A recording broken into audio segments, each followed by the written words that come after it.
With financial scams targeting seniors occurring with such frequency, it's fair for senior homeowners to ask, is a reverse mortgage safe? Since the first FHA-insured reverse mortgage was issued in 1989, many safeguards have been put in place to protect senior homeowners against unscrupulous practices.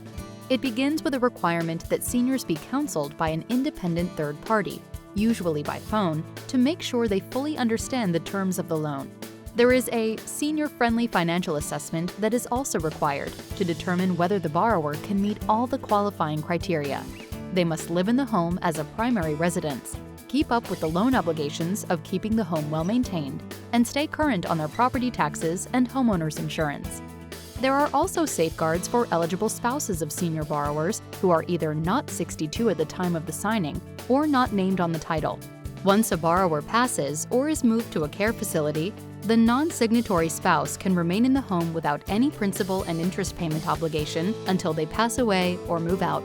To find out more about the strong consumer safeguards built into reverse mortgages, call us today.